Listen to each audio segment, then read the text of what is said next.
এই যে আমাদের আজকে দুপুরের মেনু বেগুন ভাজি, যেটা আম্মু সকালবেলা করেছিল, আর মুরগির মাংস রান্না, যেটা আমি করেছি। তো আজকের মুরগির মাংসটা আমি রান্না করব। তো আমি আমার রান্নার প্রসেসটা আপনাদের সাথে এখন শেয়ার করব। তো তার জন্য এখানে মুরগি আম্মুই কেটে দিয়েছে, আমি তো কাটতে পারি না। আর এখন এর মধ্যে মশলা দিয়ে দিব। প্রথমে দিয়ে দিচ্ছি গোটা গরম মশলা, এরপর দিয়ে দিব পেঁয়াজ কুচি,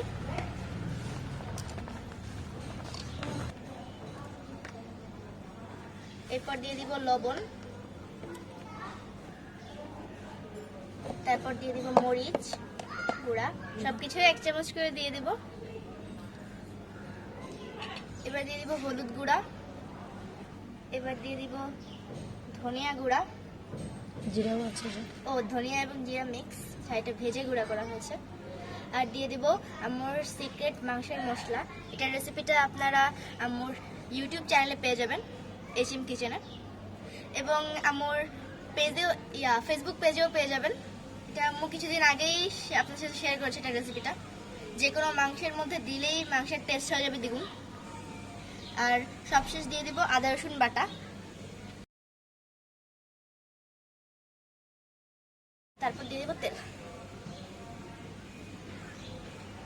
দিতে থাকো। এই মাংস রান্নার মধ্যে একটু তেলের পরিমাণটা বেশি লাগে, ব্যাস হয়ে যাবে। এবার সবকিছু একসাথে ভালো করে মাখিয়ে নেব।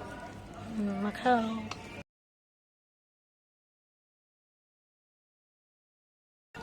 দেখুন রান, এই যে দেখেন এত বড় একটা কলিজা। আপনার কলিজা হচ্ছে ওই মুরগির কলিজা বড়, একটু কম লাগছে, সেই জন্য আরো 1 চামচ মরিচ দিয়ে দিলাম। এটা একটু স্পাইসি হবে, একটু ঝাল ঝাল হলে মুরগির মাংসটা মজা লাগে,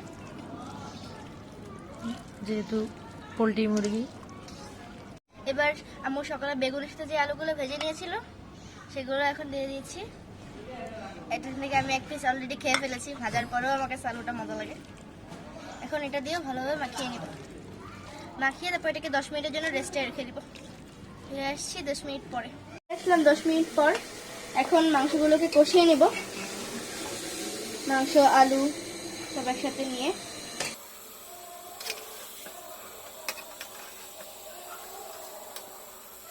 এই যে কষানোটা হয়ে গিয়েছে সুন্দর করে।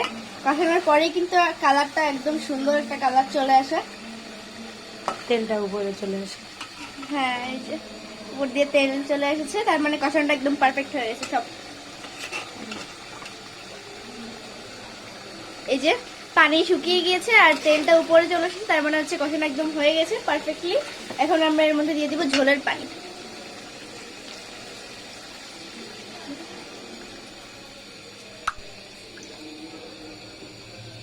এখন পানিটা দিয়ে নেড়ে চেড়ে তারপর ঢাকনা দিয়ে ঢেকে তারপর এটাকে রান্না করে নিব আস্তে আস্তে।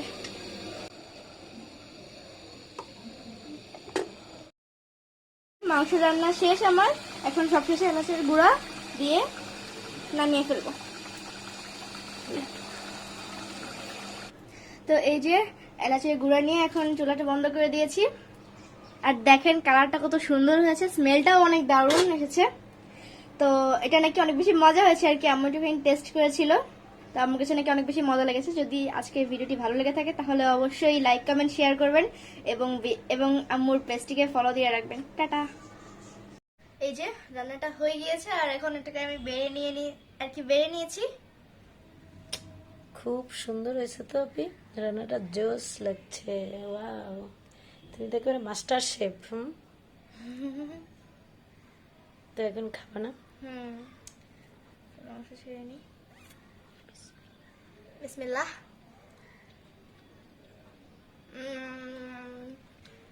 মজা হয়েছে। ঠিক আছে, এখন আমি খাই। টাটা।